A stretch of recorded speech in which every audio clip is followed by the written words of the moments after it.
ఇప్పుడు మనం మాట్లాడుకోబోతున్నాం భారత్లోనే ఒక ఫేమస్ అండ్ బ్యూటిఫుల్ ప్లేస్ గురించి. ఆ ప్లేస్ గురించి ఎంత చెప్పుకున్నా తక్కువే.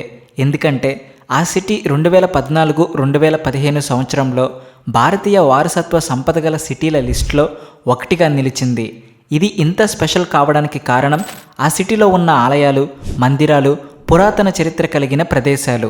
ఈ సిటీకి ఎంత మంచి చరిత్ర ఉందో అంతకంటే మంచి భవిష్యత్తు ఉందని చెప్పడంలో సందేహమే లేదు. ఆ సిటీలో అడుగడుగున ఎన్నో చెప్పుకోదగ్గ ప్రదేశాలు, చూడదగ్గ అందమైన గుళ్ళు ఉన్నాయి. తెలంగాణ క్యాపిటల్ అయిన హైదరాబాద్ నుండి కేవలం 150 కిలోమీటర్ల దూరాన ఉన్న ఆ సిటీ పేరు వరంగల్. సో ఫ్రెండ్స్, రెడీ అవ్వండి. మనం వెళ్ళబోతున్నాం తెలంగాణలోని 3వ అతిపెద్ద అందమైన సిటీ అయిన వరంగల్కి. వరంగల్ తెలంగాణలోనే కాదు, భారత్లోనే ఖచ్చితంగా చూడదగిన ప్లేసెస్లో ఒకటి. అది తెలంగాణ ఆచార సాంప్రదాయాలకు వారసత్వ సంపదగా వస్తుంది. తెలంగాణ స్టేట్లో హైదరాబాద్ నుండి 150 కిలోమీటర్ల దూరాన దాదాపు 406 కిలోమీటర్లలో వ్యాపించి ఉంది వరంగల్. వరంగల్లో మీరు మొదట చూడవలసింది 1000 స్తంభాల గుడి, భద్రకాళి అమ్మవారి ఆలయం, రాజుల కాలం నాటి కోట, ఇంకా చాలానే ఉన్నాయి. వీటన్నిటి గురించి తెలుసుకోవడానికి సిద్ధంగా ఉండండి. ముందుగా ఈ సిటీ జనాభా గురించి మాట్లాడుకుంటే 10,69,000 వరకు ఉంటారు. కొందరు వరంగల్ని భక్తి భూమిగా, ఆధ్యాత్మిక భూమిగా, హిందూ భూమిగా చెప్తారు.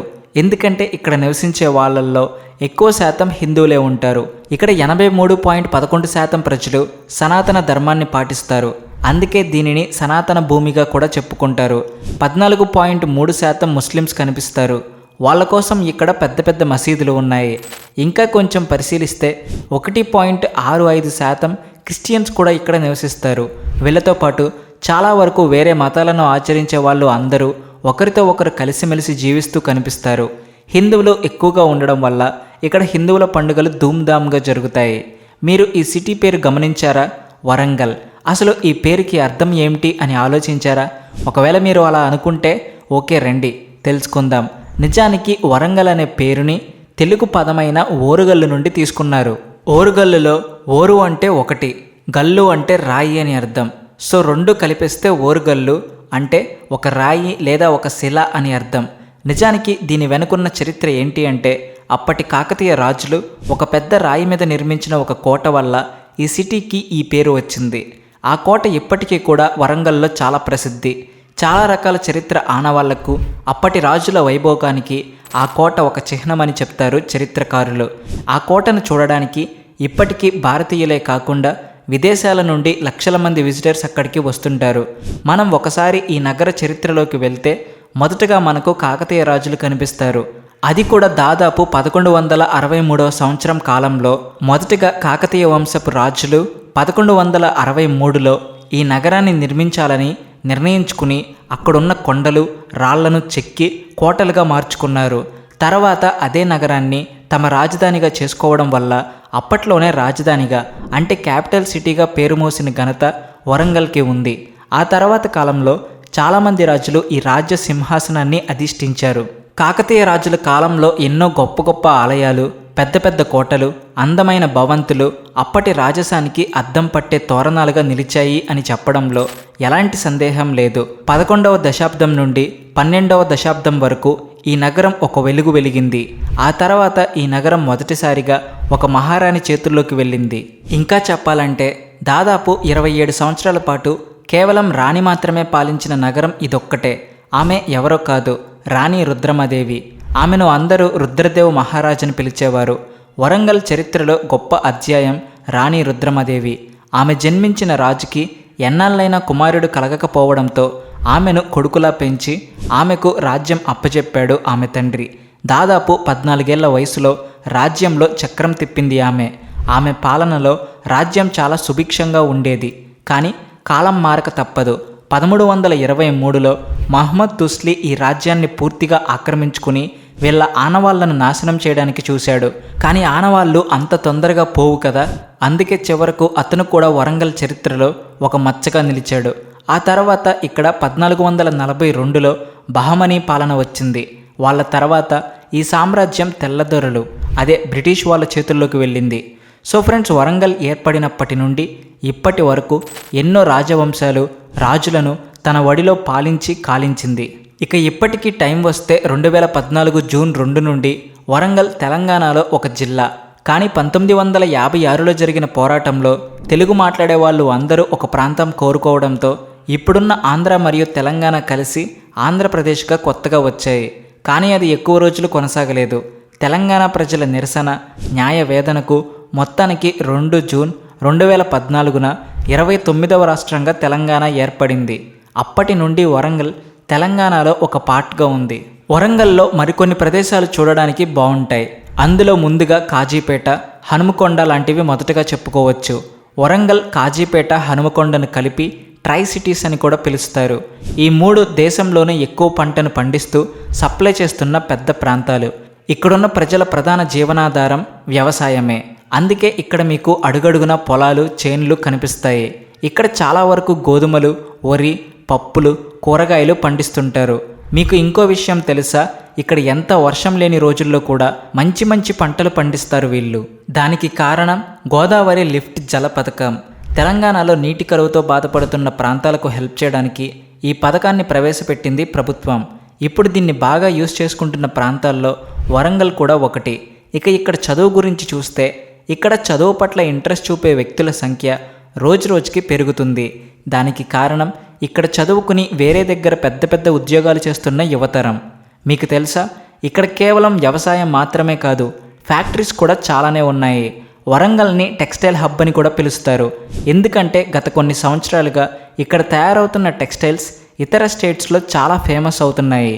కొన్ని సంవత్సరాలుగా ఈ టెక్స్టైల్ సెక్టర్ అభివృద్ధి చెందుతూ ఇప్పుడు ఇండియన్ మార్కెట్లోనే మొదటి స్థానంలోకి రీచ్ అయింది. దానికి కారణం అక్కడ అందుబాటులో ఉన్న పంట పండించే ప్రాంతాలు, అలాగే అక్కడున్న యంగ్ జనరేషన్. వీళ్ళు ఎంటర్టైన్మెంట్ కంటే చదువుకి ఎక్కువ ప్రాధాన్యత ఇస్తారని కొన్ని సంవత్సరాలుగా అక్కడ పెరుగుతున్న అక్షరాస్యత శాతం చెప్తుంది. మొత్తంగా చూసుకుంటే సిటీలో 83.3% చదువుకున్న వాళ్ళు ఉండగా అందులో 76.2 లేడీస్, 90.39 అబ్బాయిలు ఉన్నారు. ఇక్కడున్న ప్రతి అమ్మాయి రాణి రుద్రమదేవిని ఆదర్శంగా తీసుకుంటారు. రాణి రుద్రమదేవి కూడా తన సాహసంతో ఎప్పుడూ ఎవరి ముందు తల వంచకుండా ఒక గొప్ప వ్యక్తిత్వాన్ని ఇక్కడున్న అమ్మాయిలకు ఇచ్చింది. ఇక ఇక్కడ సెక్సువల్ రేషియో చూసుకుంటే ఇక్కడున్న ప్రతి 1000 మంది మగవాళ్లకు 997 మంది మహిళలు ఉన్నట్టుగా గణాంకాలు చెబుతున్నాయి. సో ఈ విధంగా ఆలోచిస్తే వరంగల్ చాలా డెవలప్డ్ సిటీ అని చెప్పడానికి ఏమాత్రం ఆలోచించాల్సిన పని లేదు.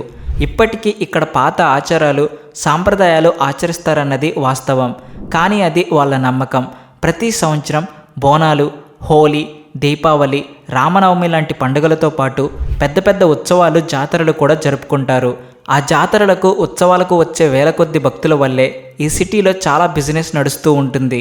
ఇది మాత్రమే కాదు, వీళ్ళు ప్రతి సంవత్సరం బతుకమ్మ అని ఒక పెద్ద ఫెస్టివల్ జరుపుకుంటారు.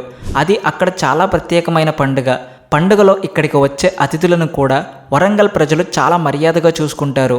ఇక ఇక్కడికి మీరు టూర్ కోసం వస్తే ఇక్కడున్న టూరిస్ట్ ప్లేసులు మిమ్మల్ని ఇలానే కట్టి పడేస్తాయి. మొదటగా ఇక్కడున్న వరంగల్ కోట. దీనిలోకి అడుగు పెట్టగానే మీరు పాతకాలం రాజుల కాలానికి వెళ్ళిపోతారు. ఒకే ఒక పెద్ద కొండ చర్య పైన కట్టిన ఈ కోటను చూడగానే మీరు ఆశ్చర్యపోక తప్పదు. ఆ కోటలో సరిగ్గా మధ్యలో ఒక మండపం ఉంటుంది.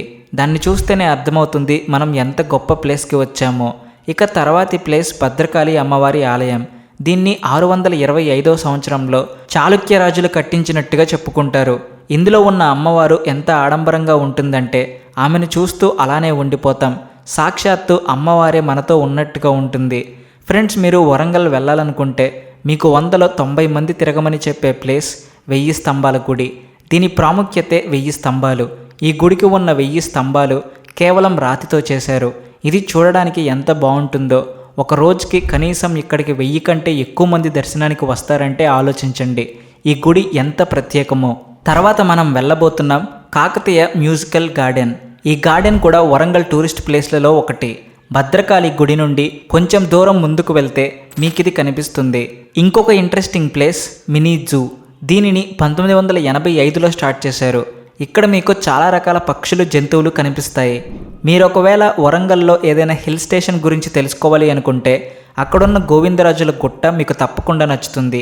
చుట్టూ అడవి, లోయలతో ఉన్న ఈ గుట్ట ఎంతో అద్భుతంగా ఉంటుంది. వరంగల్లోని ఇంకో స్పెషాలిటీ పాకాల చెరువు.